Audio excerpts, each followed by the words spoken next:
And that is ये function of trigonometry कहते हैं इसको, राइट। उससे पहले मैं अगर आपको सिंपल सा आइडिया दूं कि इससे पहले मैं एक पेज ऐड करता हूँ, मैं कहता हूँ आपसे कि कोई पहले ऐड करना।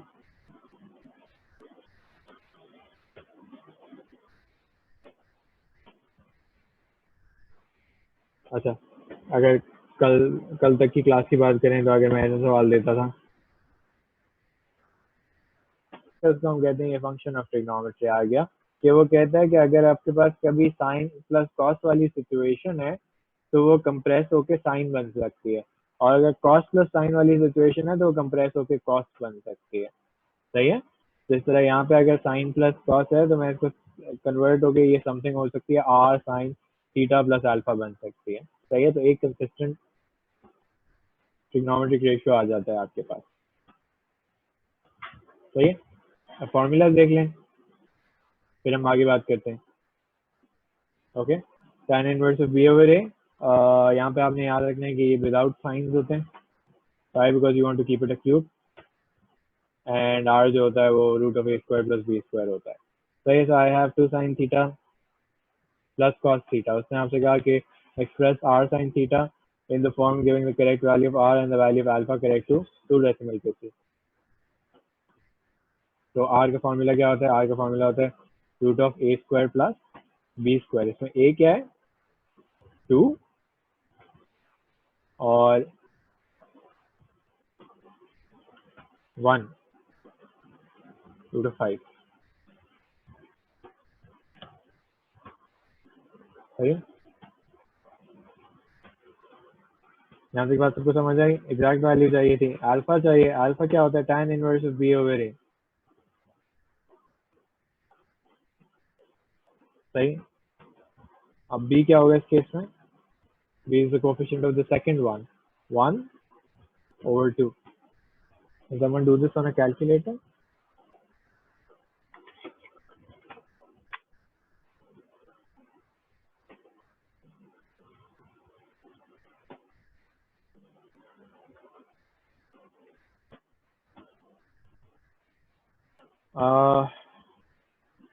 उससे क्या होगा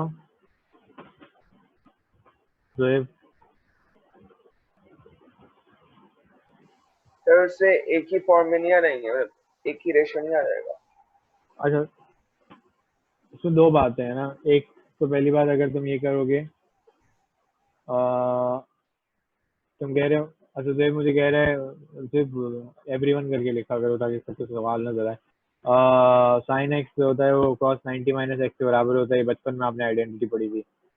तो ये अगर लगा लेंगे तो मसला हल हो जाएगा। नहीं तो ये मसला हल नहीं होगा। देखो, दो एंगल फिर भी आ जाएंगे तुम्हारे पास, दो तरह के एंगल्स हो जाएंगे ना। तुम किसके लिए सॉल्व करोगे? Sakina, I am coming to that. Sakina just wait it out. और दूसरी बात ये कि देखो, ये जो होती है, ये क्या होती है? This is trigonometry of complementary angles. और कॉम्प्लीमेंट्री एंगल्स क्या होते हैं? अक्यूट होते हैं ना। यहाँ पे कोई गारंटी है कि थीटा अक्यूट है? Have I said that? नहीं ना। so नहीं therefore sir. I cannot apply this idea right now। okay। अच्छा, विदाउट साइन का मतलब सकीना ये है कि अगर किसी के साथ माइनस या माइनस लगा हुआ है तो आप माइनस को इग्नोर करेंगे। सही है। अभी माइनस आया नहीं, अगले क्वेश्चन में आ जाएगा। ये देखो माइनस आ रहा है ना, तो इधर माइनस नहीं लूंगा, फिर प्लस ही लूंगा। Okay okay. तो 26.57 बन रहा है इफ आई एम करेक्ट। तो ये चेंज होके क्या बन जाएगा? ये बन जाएगा √5 sign theta plus 26.57।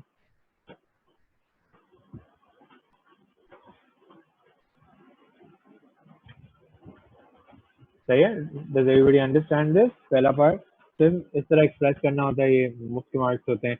You don't want to lose out on these, just remember कि क्या करना होता है। फिर वो कहते हैं hence solve this equation। now sometimes this part can get complicated, hence जब वो कहते हैं तो आपने पिछला पार्ट यूज करना है। ओके, पिछला पार्ट कैसे यूज करना है, अब हमें ये तो पता चल गया ना कि ऐसी इक्वेशन कभी आ जाए तो I can not convert it into one standard trigonometric ratio without using the function of trigonometry. तो मैं क्या करूंगा, मैं कहूँगा √5 sin theta plus 26.57 equals to 2. Is everybody clear up till here? फिर ये हो जाएगा sin theta plus 26.57 equals to 2 over √5. I'll mark my quadrants. First quadrant and second quadrant. Alpha. अच्छा, ये अल्फा लिखने में थोड़ा सा मसला होगा कि ये अल्फा अलग है वो अल्फा अलग है। हमारी आदत है अल्फा लिखने की, इसलिए मैं इसको अल्फा ही लिख रहा हूँ। सही, ये alpha is different from that alpha. Sin inverse of 2 over √5.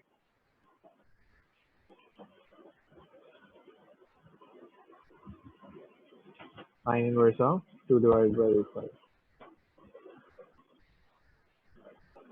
63.43.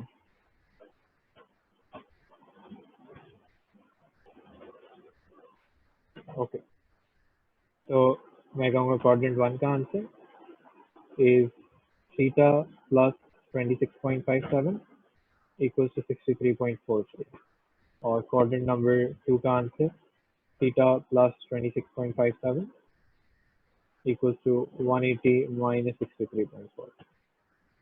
Do I get two answers? Yes, I got two answers, which looks reasonably fine to me.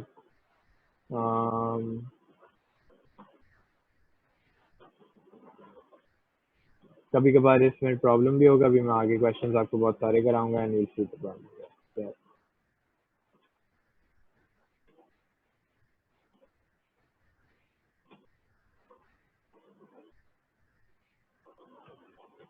ये 90 आ रहा है, कोई वेरीफाई कर सकता है? और परफेक्ट 90। देन क्या कह रहे हो सर, आपने साइन के दोनों एंगल्स पर आइडेंटिटी क्यों नहीं लगाई? इसका क्या मतलब है? अब तुम कह रहे हो एक्सपैंड कर दूं मैं?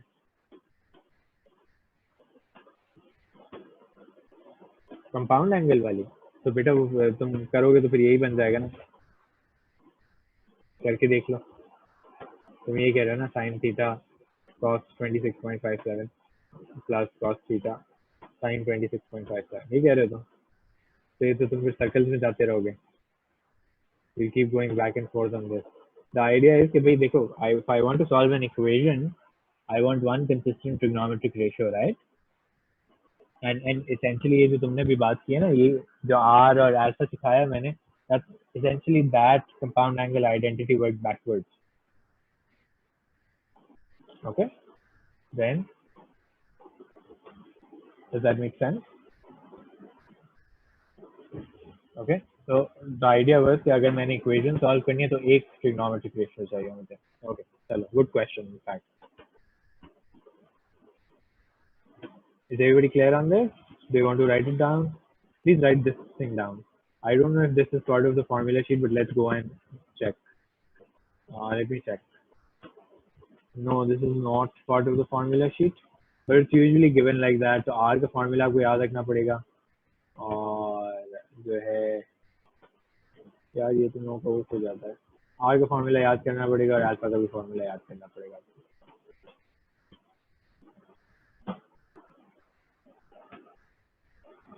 सही है, आगे बढ़ें। Anyone writing this down, or should I move on?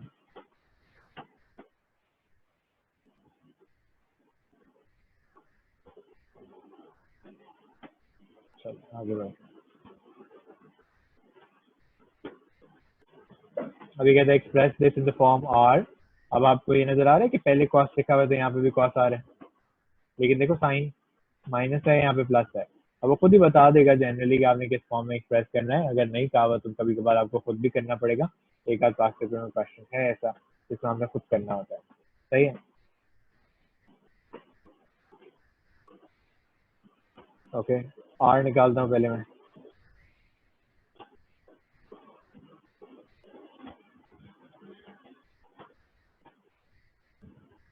कितना बन रहा है? Okay, alpha is tan inverse of, लेकिन अब यहाँ पे देखो 3/2, I have ignored -3. Okay, can someone tell me what's that?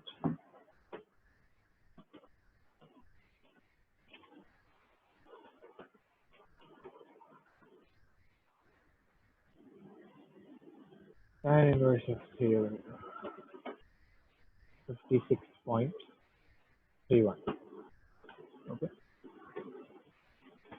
Now ये बन जाएगा √13 cos थीटा प्लस 56.3. ओके, एक मिनट।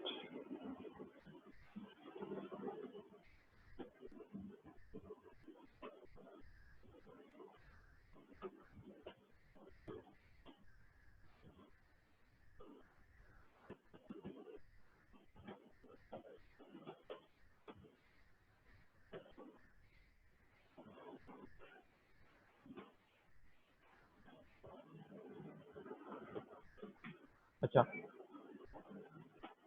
नहीं, सकीना भी मैंने आपको दिखाया कि ये वाले फार्मूला शीट में नहीं है। ओके, अच्छा, ये दूसरे वाले क्वेश्चन को मैं थोड़ा सा चेंज कर रहा हूँ। आई एम राइटिंग डाउन 3 यहाँ पे। Okay, because I want to show you something. Now this says hence solve this equation for 0 theta is between 0 and 360. Okay, so then I write down √13 cos theta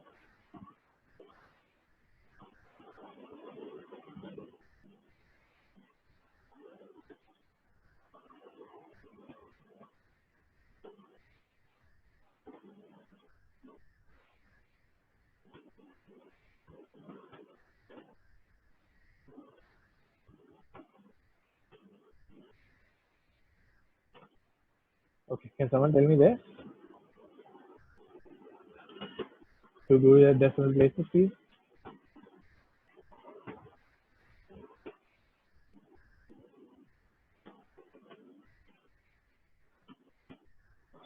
यार तुम लोग angle नहीं, calculator नहीं चलाते हो क्या तुम लोग?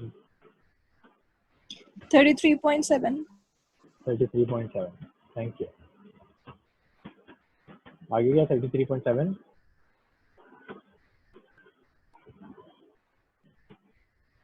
दो डेसिमल प्लेसेस।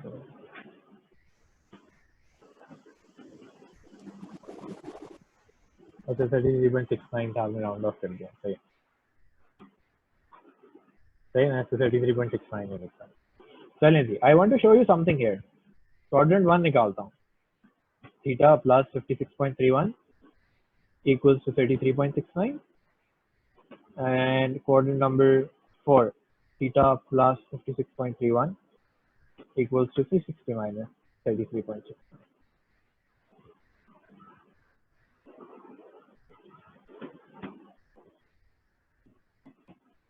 जैन वैसे सॉल्व नहीं कर सकते ना, तुम मगा ना, तुम सर्कल्स में जाते रहोगे। तुम अगर इसको ओपन करोगे तो दोबारा ये बन जाएगा, और तुम्हें पता है कि ये सॉल्व नहीं हो सकती ना फिर।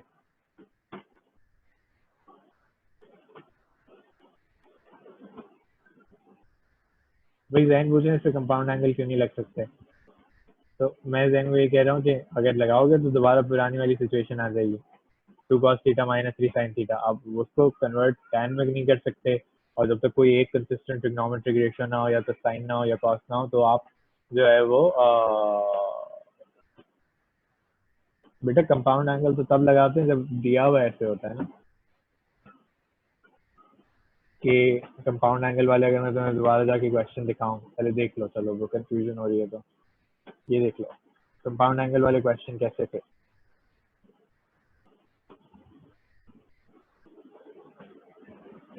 देखो, अब ये कंपाउंड एंगल का क्वेश्चन था।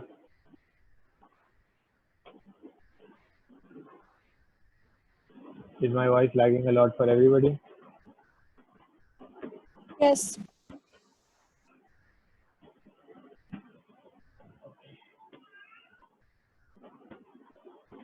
So hold on. चलो पहले मैं बात पूरी कर लूँ फिर I'll just restart my internet in a bit.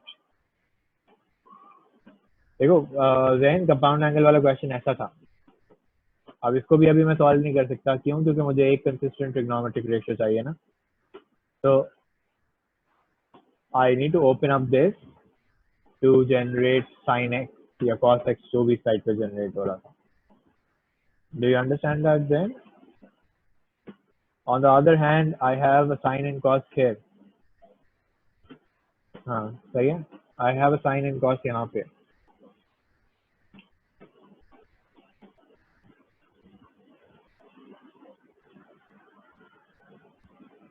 तो मुझे जो है वो एक कंसिस्टेंट ट्रिग्नोमेट्रिक रेशियो के लिए फंक्शन ऑफ ट्रिग्नोमेट्री लगाना पड़ता है. सही है. चलो okay. Can someone tell me the answer to this? अच्छा मुझे पता है मेरी वॉइस लैग कर रही है but let me just come up with this complete solution and then I'm going to restart my internet. कोई मुझे इसका आंसर बताएगा प्लीज? -22.62. और इसका?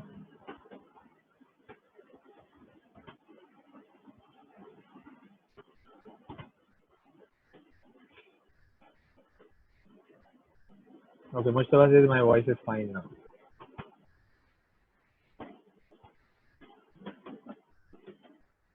$270 exact. Okay. अच्छा अब मुझे बताएं इस आंसर में प्रॉब्लम क्या है?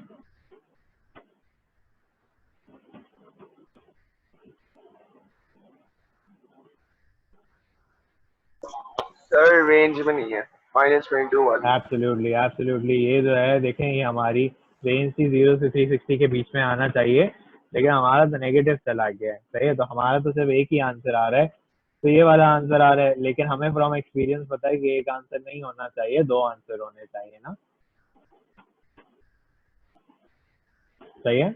हमें ये पता है फ्रॉम एक्सपीरियंस कि एक आंसर नहीं आ सकता, दो आंसर आने चाहिए. तो आप क्या करेंगे?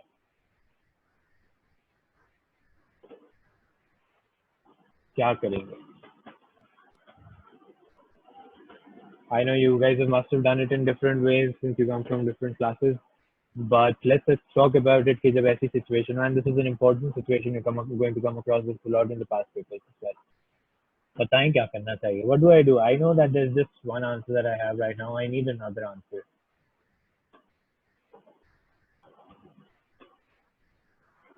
Any ideas?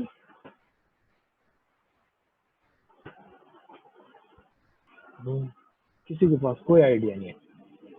अच्छा अब ये बात गौर से सुनिएगा. देखें ये जो आंसर डिस्कार्ड हुआ that was discarded because of the lower boundary, right?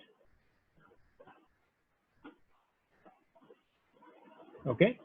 So what you are going to do is कि अगर लोअर बाउंड्री की वजह से कोई आंसर डिस्कार्ड हुआ है तो आप अगले साइकिल में चले जाएंगे. अगले साइकिल का मतलब क्या है कि क्वाड्रेंट 1, क्वाड्रेंट 2, क्वाड्रेंट 3, क्वाड्रेंट 4 आप जो है वो क्वाड्रेंट 5 में चले जाएं. क्वाड्रेंट 5 का आंसर कैसे निकलता है? क्वाड्रेंट 5 का आंसर क्वाड्रेंट 1 से निकलता है. क्वाड्रेंट 5 का आंसर हो जाएगा theta plus 56.31 equals to 360 plus 33.69. सही है. तो आप देखें थीटा निकालें. Do you get an answer that's within the range?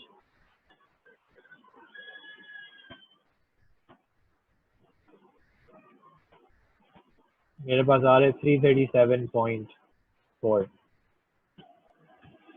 Is that within the range? Yes, that's within the range, so I'm going to mark that. सही है. तो अगर जो है वो लोअर बाउंड्री की वजह से कोई आंसर डिस्कार्ड होता है तो आप अपर बाउंड्री को इनहेंस करें तो आपके पास एक और एंगल जनरेट हो जाएगा. अगर आगे जाके ऐसा भी होगा कि कोई अपर बाउंड्री की वजह से डिस्कार्ड हो रहा होगा तो फिर आप नेगेटिव साइकिल में चले जाएंगे. And that I would want on a case by case basis कि आप जो है वो जज करें कि भाई अगर कोई आंसर डिस्कार्ड होता है तो एक आंसर नया भी आना चाहिए. You cannot just simply say कि इस equation का एक ही आंसर है unless it's repeated or something or the range is from 0 to 180 or something like that. Okay? अगर एक साइकिल पूरा है क्वेश्चन के अंदर तो आपके दो आंसर जरूर आने चाहिए. Do we all understand that? सबको ये भी समझ आया कि क्वाड्रेंट 1 से क्वाड्रेंट 5 कैसे जाते हैं? 360 ऐड करके जाते हैं। सर पहले तो हम लोग सीधा डिस्कार्ड कर देते थे और ये साइकिल में नहीं जाते थे, सब साइकिल में क्यों जा रहे हैं? देखो मैंने कहा ना कि अगर क्वेश्चन में एक साइकिल पूरा है तो 2 आंसर होने चाहिए। अगर तुमने डिस्कार्ड कर दिया, एक आंसर दिया, तो तुमने एक आंसर कोई मिस आउट कर दिया। कौन सा वाला मिस आउट कर दोगे? ये वाला। So if you discard one, you need to add one as well. That's the bottom line. Okay? अब उसका लॉजिक क्या होता है? उसका लॉजिक ये होता है कि देखो ये कह रहा है कि आप थीटा के लिए सॉल्व करें। क्वेश्चन में भी थीटा था, आपने थीटा को चेंज करके क्या कर दिया? Theta plus 56.31। तो एसेंशियली अगर आपने रेंज चेंज करना सीखी हुई है तो आपकी जो रेंज हो गई है वो हो गई है 56.31 से 416.31 तक। Okay, so I don't want to change that range and make numbers more complicated। तो मैं सिर्फ आपसे ये कहता हूँ कि भाई 2 आंसर होते हैं। अगर 2 आंसर नहीं आ रहे, एक डिस्कार्ड हो गया आपका, तो आप एक और आंसर लेकर आए। कैसे लेकर आएंगे? अगले साइकिल में जाके। अगर आगे वाला आंसर डिस्कार्ड होता है तो फिर एक नेगेटिव साइकिल में जाना पड़ता है। नेगेटिव साइकिल में अभी आपको करके दिखाऊंगा। But I want to know that if everybody is comfortable with the idea that I just explain to you.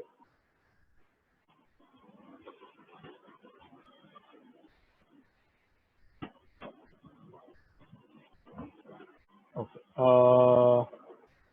Then 4 answer, 2 answer नहीं 4 आंसर। 2x है। चलें, पहला पार्ट हो गया सबसे, √10 cos x माइनस 18.43, ऐसा ही है। अच्छा, hence solve this equation. So what I'm going to do is 18.43 is fine, right? Everybody agrees with that? Instead of x, there's 2x, right?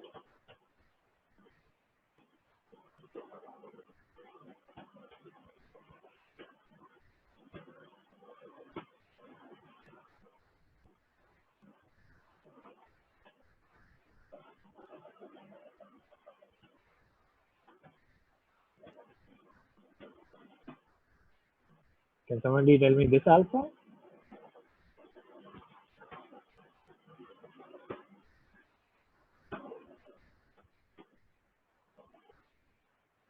ये मुझसे तुम इसका बता रहे हो 50.77?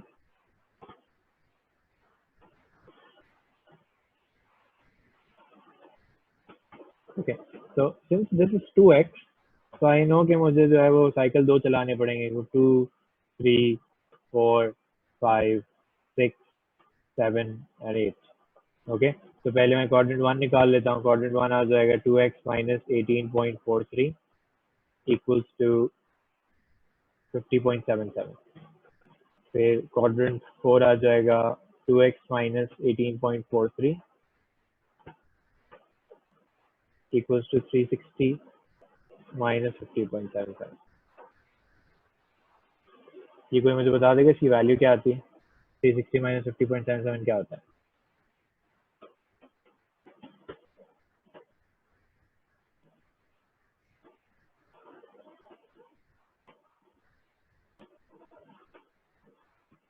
ये होता है। ओके, सही है। अब मुझे क्वाड्रेंट 5 में भी जाना है और क्वाड्रेंट 8 में भी जाना है ना। तो क्वाड्रेंट 5 का आंसर क्या हो जाएगा? 2x minus 18.43 equals to 360 plus 50.77। और क्वाड्रेंट 8 का आंसर क्या हो जाएगा? 2x minus 18.43 equals to 360 plus 309.23। जो भी क्वाड्रेंट 4 का आंसर आता है उसमें जो है वो ऐड हो जाता है। उस्मान, तुम्हारे इसी से आए हुए हैं सारे आंसर, तो मैं तुम्हारी कॉपी कर लूंगा यहाँ पे आंसर।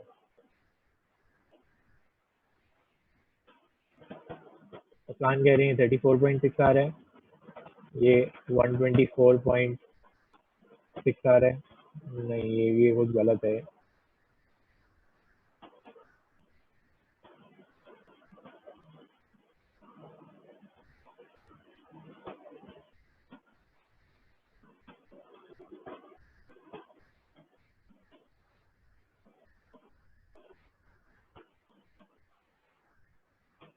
सही वाले बताएं, ये जरा कोई कैलकुलेट करें।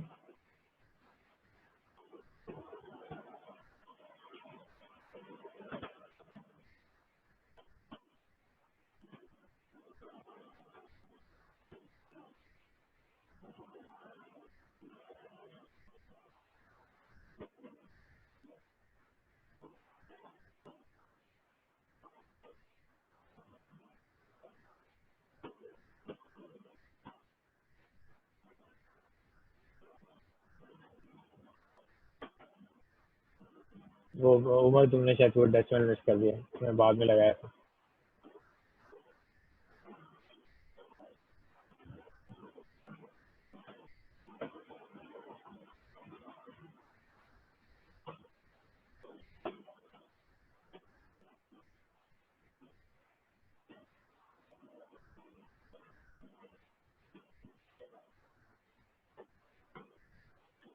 सही है। अब एक सैनिटी चेक कि भाई चारों आंसर इस रेंज में आ रहे हैं,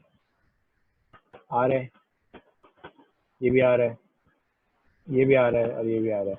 कोई एक डिस्कार्ड हो रहा होता है तो फिर जो है वो मैं साइकिल को एडजस्ट करता है, अगले साइकिल में जाता है, पिछले साइकिल में जाता, या डिपेंड करता है कि भाई कहाँ से डिस्कार्ड हो रहा है, वो फिर उस वक्त डिसाइड हो सकता है। सबको ये बात समझ आई?